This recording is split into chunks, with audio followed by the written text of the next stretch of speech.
se a gente fizer uma refeição, uma receita de uma forma diferente? Então, se eu fizer um pãozinho de frigideira, colocando alguns temperos diferentes, descobrir uma pastinha que eu faço com outros temperos. Então, isso que o nutricionista pode ajudar, a descobrir outras formas de preparar os alimentos, a ter prazer em cozinhar, e ter prazer em usar os temperos, para que seja uma coisa gostosa, não necessariamente restritiva, com opções, e que você consiga ter prazer.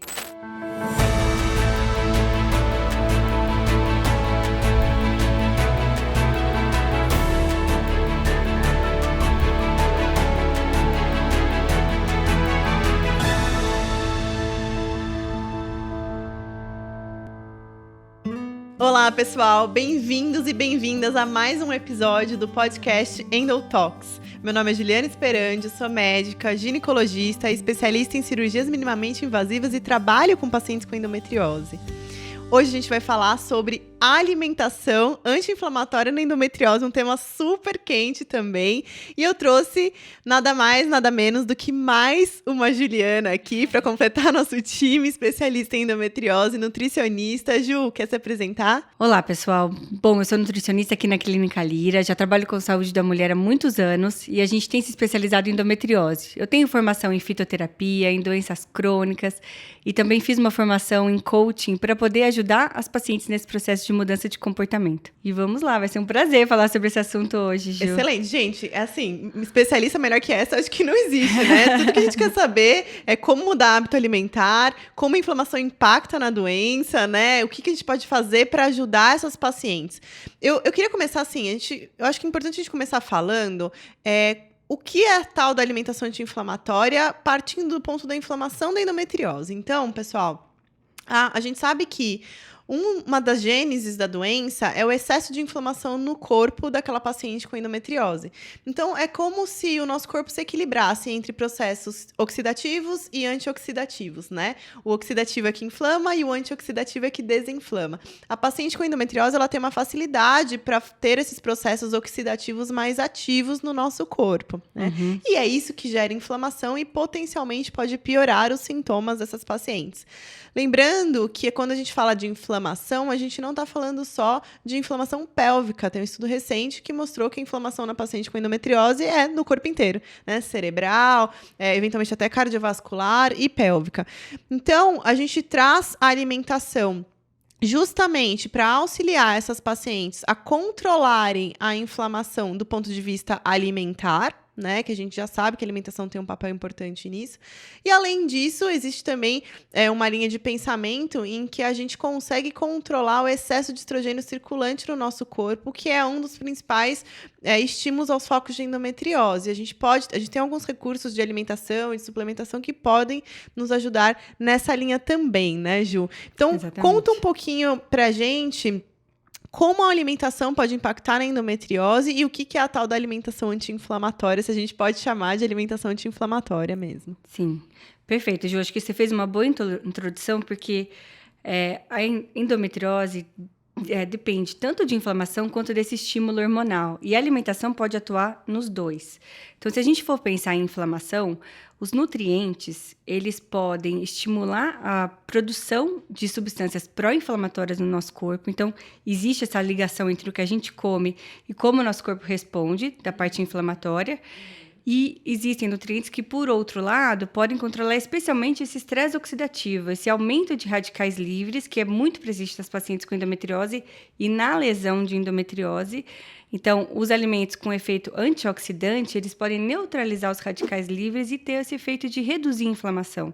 Então, a gente tem alimentos que podem ajudar e alimentos que podem atrapalhar os processos inflamatórios.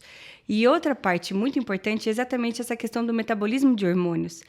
Então, existe uma quantidade de hormônio que a gente tem circulante e a forma como a gente faz esse metabolismo depende também do funcionamento do fígado e do intestino, basicamente.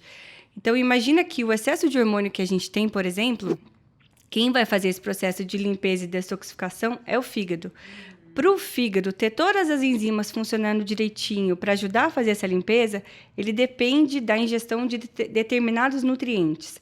Aminoácidos, vitaminas, minerais, compostos que vão fazer parte dessas enzimas e vão colaborar com essa limpeza do fígado. O fígado, então, joga o excesso de hormônios ou de toxinas, etc., na bile. A bile joga para o intestino e a gente elimina esse excesso através das fezes. Então, a gente tem que ter um fígado bem funcionante, bile produzida de forma adequada e o intestino funcionando direitinho para poder fazer essa eliminação. O intestino funcionando depende de diversas questões. A gente fala muito de fibras, né? Mas a gente tem que levar em consideração a ingestão de água, o tipo de alimentação que a gente consome, que também vai influenciar em outro fator determinante, que é a microbiota intestinal. Então, o perfil de bactérias que estão presentes ali no intestino, que também vão participar do bom funcionamento do intestino. Então, a gente precisa, assim, de tudo isso funcionando. E são os nutrientes e o que a gente come que vão ajudar nesse funcionamento. Então, imagina que se a gente tiver todo esse sistema funcionando direitinho, certamente a gente vai influenciar também na inflamação. Porque a gente vai ter um intestino com menos processo inflamatório, a gente vai ter um fígado que, além de eliminar esse excesso de hormônio, ele vai estar eliminando também toxinas ambientais, que a gente está sujeito o tempo todo, poluentes, substâncias que não deveriam estar presentes ali, que a gente precisa eliminar. Então, a alimentação adequada vai ajudar com o bom funcionamento de tudo isso, ajuda diretamente na inflamação e também nessa questão de metabolismo de hormônios e toxinas. Perfeito, perfeito. É muito importante a gente pensar sobre isso, porque, assim, infelizmente, né, Ju, tem poucos estudos com alimentação nas pacientes com endometriose, né? Então, a gente precisa de mais estudos para a gente ter evidência científica de fato para a utilização com evidência, mas a prática clínica mostra para a gente que ajustar esses dois fatores melhora e muitas vezes de maneira significativa os sintomas daquelas pacientes, né? Sim. Melhora a dor, melhora eventualmente até sintomas urinários, sintomas intestinais. Então, vamos falar um pouquinho sobre isso.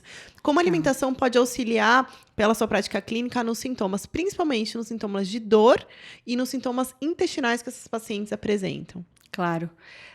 Ju, acho que esse ponto que você tocou é bem interessante, porque faltam estudos, e a gente tem duas questões aí, até para esclarecer para quem está ouvindo. Estudar alimentação é muito difícil, né? Porque a gente dificilmente consegue isolar um nutriente, a gente não come um nutriente só. Você não come só vitamina C, você está comendo vitamina C, está comendo uma laranja que tem vitamina C, tem astaxantina, tem fibras, tem diversas outras substâncias que vão influenciar no resultado final.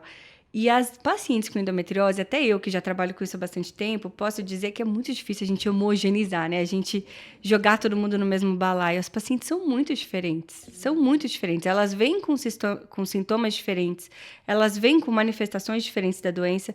Então, com certeza, não vai ser a mesma alimentação que vai funcionar para todas. E isso é difícil da gente padronizar em estudos, né?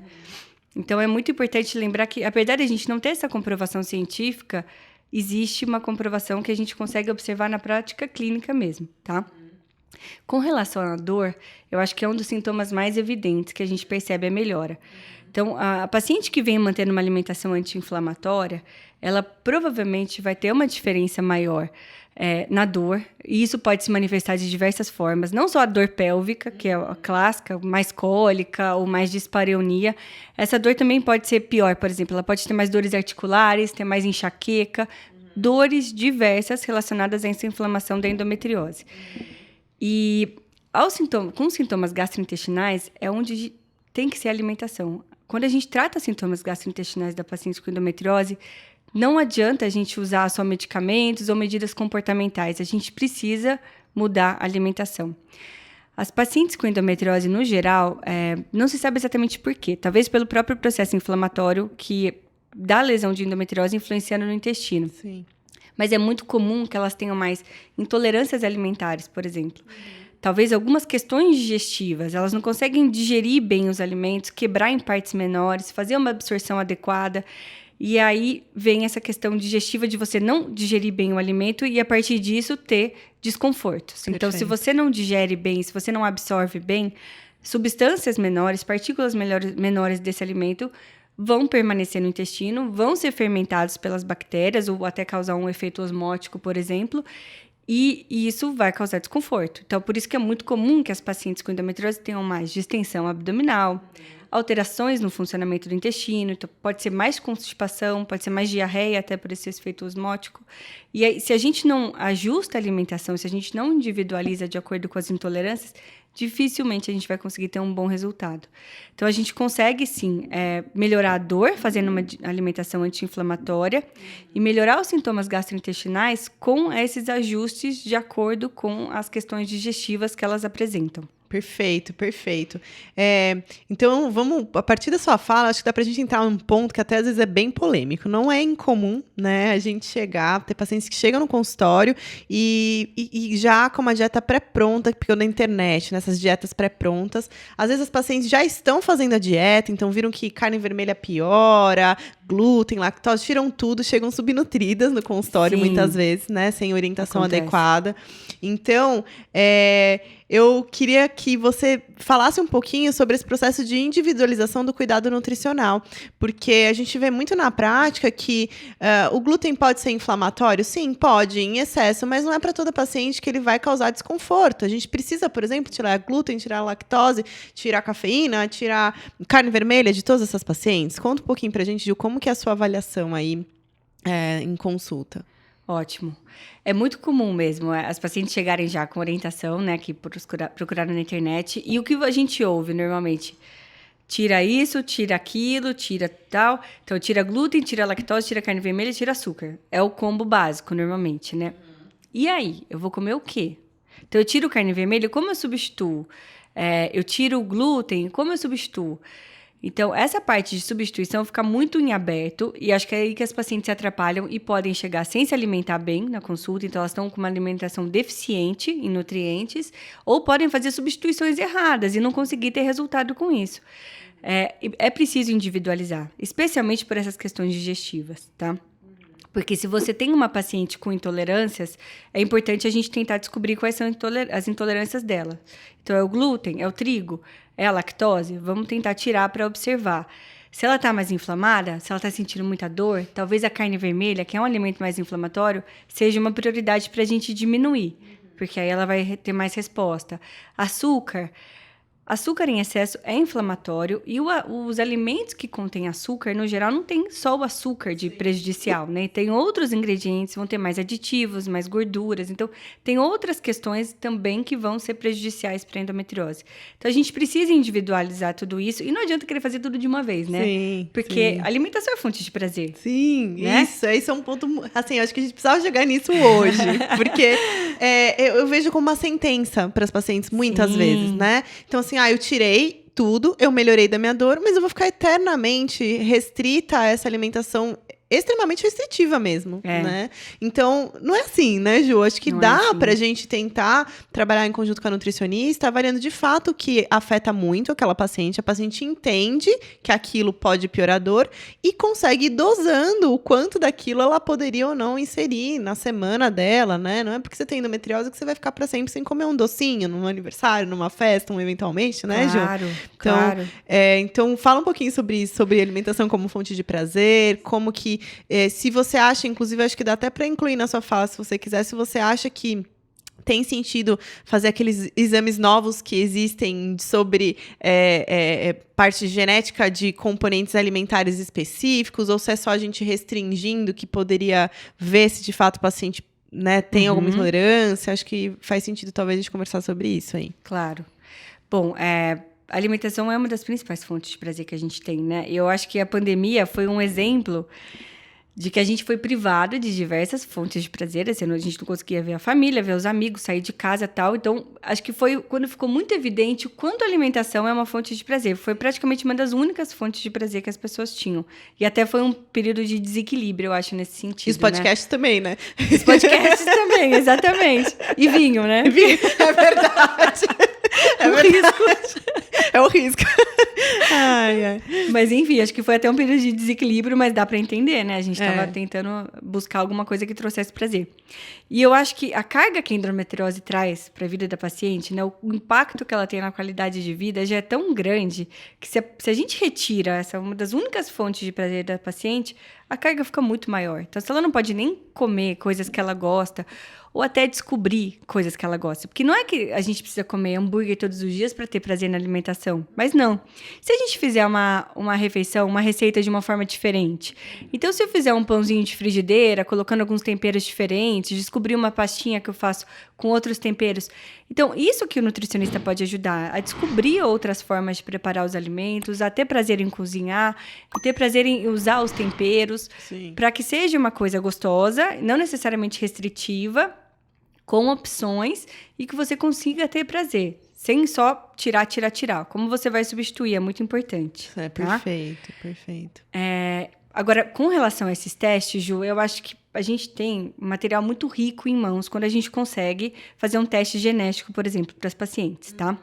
O que os testes genéticos mostram no geral? Então, podem mostrar com relação à intolerância à lactose. Eles podem mostrar se existe uma alteração genética que predispõe essa pessoa a produzir menos da enzima lactase, que é a que quebra a lactose, que faz para ajudar na digestão, na absorção. Então, se você está na dúvida, por exemplo, pode ser uma informação a mais. Até com relação ao glúten também. Existem pessoas que têm uma predisposição genética a ter algum problema com a digestão do glúten, ou reagir mais quando ingerem glúten, ter uma reação inflamatória maior. Então, o teste genético traz bastante informação nesse sentido, tá? Ainda não é definitivo, então não quer dizer que assim, eu vou montar uma dieta de acordo com o seu teste genético. Perfeito. A gente ainda não tem tanta informação assim, e a gente ainda carece de estudos a longo prazo para saber o quanto que realmente é eficaz você se basear no teste genético para fazer uma alimentação. Perfeito. É um recurso a mais, então, né?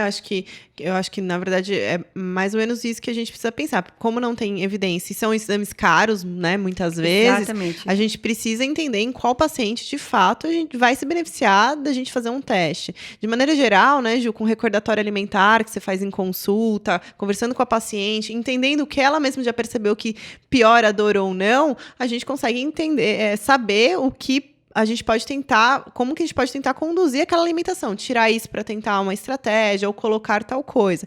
Então, eu acho que é importante a gente dizer que, assim, eles existem, eles podem ser importantes em alguns casos, mas eles não são condição sine qua non para qualquer ajuste alimentar, nem muitas vezes para o acompanhamento daquela paciente, né? Sim, porque tem muita coisa que na prática também é diferente dos exames, Sim. né? A mesma questão para um teste de microbiota fecal, por exemplo. Eu gosto bastante, eu acho que dá bastante informação pra gente.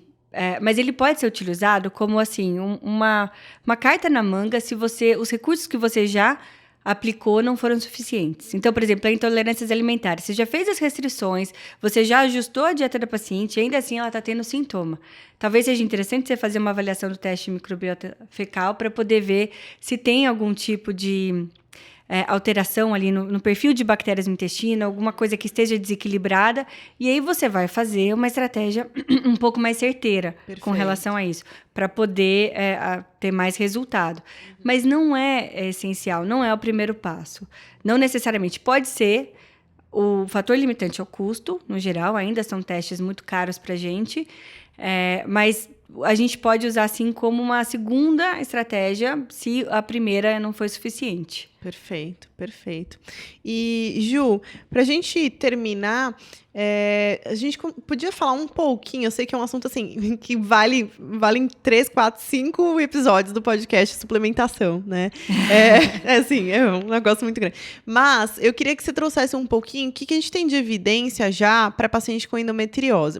Às vezes a gente chega a pacientes suplementando assim, um monte de coisa que não necessariamente precisaria, e às vezes falta suplementação de algumas coisas que a gente vê que, de fato, a gente precisa fazer para quase todas as pacientes. Você conseguiria trazer os principais suplementos aí que poderiam ser interessantes para essas pacientes? Lembrando que suplemento é medicação, gente, tá? Não é para ninguém sair comprando com base aqui no podcast. A ideia é a gente só ambientar mesmo a parte da suplementação dentro da endometriose. Sim, Ju, é muito importante falar sobre isso, porque o acesso a suplementos é fácil. Exatamente. Você não precisa de prescrição, né? Até para fitoterápicos. E fitoterápicos não estão livres de efeitos colaterais, de interações medicamentosas. Então, tem que ter um cuidado muito criterioso, e isso tem que ser orientado, não é por qualquer profissional de saúde, é por um profissional de saúde que tenha tido algum tipo de formação em fitoterapia, tá? Mas, assim, e eu acho que outra coisa que você falou que é interessante é que às vezes, você não foca no que é realmente preciso. Então, tem nutrientes, principalmente esses nutrientes antioxidantes, por exemplo, a vitamina C, vitamina E, vitamina A, selênio, zinco, que muitas vezes estão deficientes na alimentação da paciente. Então, a gente suplementa para corrigir deficiência, não é nem para ter um efeito extra. Perfeito. É para corrigir uma deficiência. Então, precisa ter essa avaliação inicial para poder corrigir. E quando a gente pensa em suplementação para endometriose, vai justamente no que a gente falou no início. Então, onde a gente quer agir? A gente quer reduzir a inflamação? Dá para usar nutriente, antioxidante, por exemplo. Tem outros nutrientes também que podem agir melhorando essa inflamação. Então, além dos nutrientes antioxidantes, tem nutrientes que têm efeitos especificamente anti-inflamatórios, como o ômega 3, que age inibindo inflamação em alguns pontos e favorecendo a formação de prostaglandinas menos inflamatórias. Então, existem diversas vertentes que os alimentos podem agir nessa questão da suplementação, os nutrientes. E a gente pode também pensar em melhorar o metabolismo do fígado, metabolismo intestinal. Então, você pode suplementar esses nutrientes que favorecem o que a gente chama de processo de detoxificação hepática. Então, essa limpeza de toxinas, limpeza de excesso de hormônios. Então, seriam esses aminoácidos, algumas vitaminas e minerais que participam das enzimas. E fibras, claro, fibras e alguns nutrientes que favoreçam o funcionamento do intestino para eliminação. Porque aí tem a questão de você ajudar nos sintomas gastrointestinais e também favorecer a eliminação de excesso de hormônios. E quando a gente pensa em fitoterápico, também seria com esse objetivo. Existem fitoterápicos anti-inflamatórios, que são os mais utilizados para endometriose. Cúrcuma, resveratrol, picnogenol, unha de gato. A gente pode usar fitoterápicos que ajudem também no metabolismo do fígado. Fitoterápicos que têm um efeito direto na detoxificação. Cardo mariano é muito comum, dente de leão, alcachofra. E a gente pode usar aqueles que agem no intestino. Como a boswellia é muito interessante porque ela tem um efeito anti-inflamatório para o intestino, gengibre, a própria cúrcuma tem esse efeito duplo. Então, depende do que a gente está visando. Mas tem que tomar cuidado com as combinações, tá? É até por isso que precisa ter um profissional especializado, porque um pode interferir com o funcionamento do outro. E a maior parte deles são metabolizados no fígado, então interferem com medicamentos, sim. Dificilmente não vai ter interação medicamentosa, então tem que tomar cuidado com isso. E dosar, né? Porque dependendo da quantidade... Eu já peguei fórmulas, por exemplo, de pacientes que vieram de diversas... Não só profissionais, infelizmente eu peguei fórmulas até de não profissionais. E às vezes faz uma combinação tão grande, sabe? De vários nutrientes, misturado com fitoterápico, misturado com aminoácido. E o corpo não vai conseguir lidar com tudo aquilo, você não vai conseguir aproveitar tudo aquilo. Então, até a forma como você vai prescrever, o horário que você vai tomar, o que você vai colocar, tudo impacta. Então, não adianta achar que você vai pegar a fórmula da vizinha ou colocar tudo numa fórmula só, para tomar uma vez só no dia e vai resolver. Não é assim. Então, existem várias questões, vários critérios que tem que ser levados em consideração quando a gente pensa em suplementação. Perfeito. Eu acho que o ponto talvez mais importante assim, da nossa conversa seja que, de fato, o ajuste alimentar individualizado pode auxiliar muito nos sintomas dessas pacientes, né, com endometriose. Lembrando que a gente não tem estudos ainda que digam a parte da evolução da doença, né? Se a alimentação impacta, de fato, em impedir a progressão de doença, isso ainda a gente precisa estudar. Mas, na prática clínica, a gente vê que as pacientes melhoram muito dos sintomas mesmo. Então, é um ponto muito importante, tem que ser individualizado, não dá para ter receita de bolo. Alimento também é remédio, né, gente? Também também faz parte do processo de cura dessa paciente e dos sintomas. Então, a gente precisa ter um olhar muito cuidadoso para isso. E alimento também é prazer. Eu acho que se a gente puder deixar, né, Ju, a nossa mensagem final, que alimento é cura e prazer. Então, precisa ser feito de uma maneira bem cuidadosa, né? E se a gente puder, a gente fica até amanhã conversando sobre isso aqui, porque é um tema muito amplo, né? Sim. A gente já fez live de 2 horas, né? Não, e várias, né? Não foi uma live, não foram várias. Então, acho que a gente precisa, de fato, falar mais sobre isso. Eu queria agradecer sua participação hoje, Ju. Então, aproveitem que o assunto é amplo, escrevam aí embaixo o que vocês querem ver no nosso próximo episódio com a nossa super especialista em nutrição, né? Sim. E se inscrevam no canal, curtam e acompanhem a gente. Vai ser um prazer ter você aqui de novo, Ju, falando sobre um assunto que também é apaixonante para mim. Muito obrigada. Eu que agradeço, Ju, pela participação. E a mensagem que eu queria deixar é que, sim, a alimentação é prazer, a alimentação faz parte do tratamento e o mais importante, a gente controla. Tem muitas coisas que a gente não consegue controlar na nossa vida, mas a alimentação a gente controla. Então, está nas nossas mãos. Cuidem, que isso com certeza vai fazer diferença no tratamento. Perfeito. Obrigada, gente. Um beijo. Até a próxima.